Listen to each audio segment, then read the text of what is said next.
How are you guys doing today? Today I want to talk about what happens if you make an arrangement, which is where you're paying monthly payments, or a settlement with a debt collection agency, and then all of a sudden an emergency comes up and you're not able to pay them.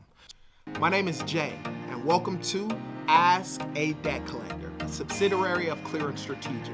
Now, I've been in the debt collection industry for over 15 years. Over the last 10 years, I've been the go-to guy for friends and family for questions regarding debt and credit.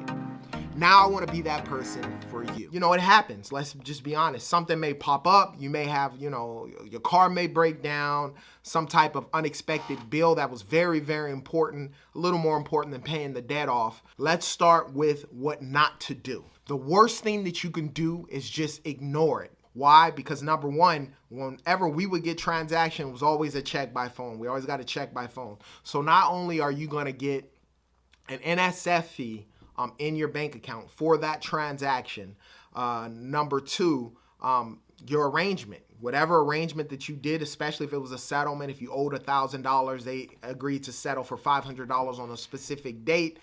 That transaction doesn't go through, you don't contact them, you don't let them know nothing, it comes back non-sufficient funds or it doesn't clear the bank.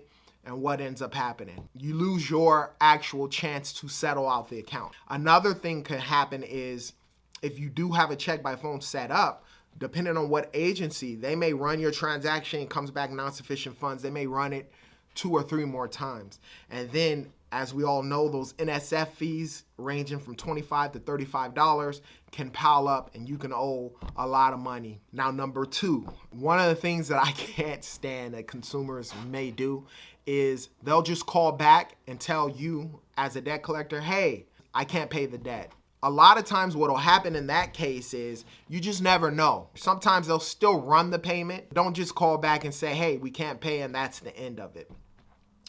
Another thing you don't want to do is just contact your financial institution and stop the payment. If you stop the payment and you still don't contact the collection agency, same situation happens. Obviously, we try and run the payment. If there's a stop payment, we're wondering what happened. We're going to end up getting you back on the phone, contacting you and calling you. And then it's like, well, what happened? You stopped payment. Now, as a debt collector, typically when someone stops payment and they don't even call you, they're never going to pay. For whatever reason, they're not going to pay you. But once that happens, you lose your arrangement and, it can cause more headache. Now, let's talk about some of the do's. If something happens and you cannot pay your arrangement or settlement with a debt collection agency, before you even contact them, look over your finances and figure out what it is that you got to do. So, you can't pay the $500 on the 15th, look over your finances, and then you can move it to the 25th of the month or whatever the circumstance is. Or you're not going to be able to pay till next month or whatever the circumstance is. The more prepared you are, obviously, if you're doing your budget, that's very key. And then you call them back and you're like, hey, I can't pay it on the 25th, but hey, I can pay such and such on the 2nd of next month or whatever the circumstance is. By keeping contact with the debt collection agency, you as a consumer, it makes your job a lot easier. We're not running the payment before you're specifying or anything along those lines. Another important thing is before your transaction happens, you contact that agency. So if your payment's due on the 25th, you don't want to call them on the 25th and say, hey, don't run my payment. A lot of times payments are ran either at 12 midnight or that next day as soon as the office opens up. You want to give them at least 2 business days prior to your transaction being processed, so that way they can make arrangements and schedule a better time with regards to payment for you. Another thing that I do recommend that you do is you stop the payment.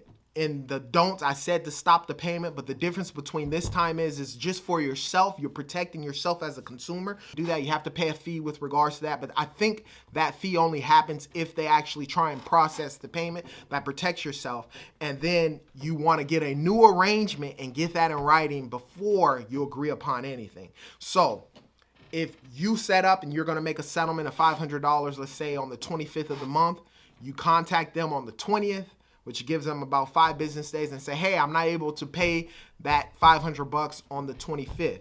Can I pay it on, let's say, the 30th of the month? Okay, no biggie. They change the arrangement. They'll go inside the system. They'll switch it to the date that you're specifying. You can pay it on the 30th, but you want to make sure you get something in writing agreeing upon that. I've seen where consumers all the time, they'll switch their payment. The collector will get on the phone, switch the date of the payment, but the arrangement says the payment has to be processed on the 25th. They process it on the 30th. You end up having to pay the total balance. Then all of a sudden they're like, oh no, we just took that as a payment. Now you owe the remaining $500. So you don't want that to happen. But that's why you contact them, you get it in writing, and then you go from there. And then put the stop payment on there.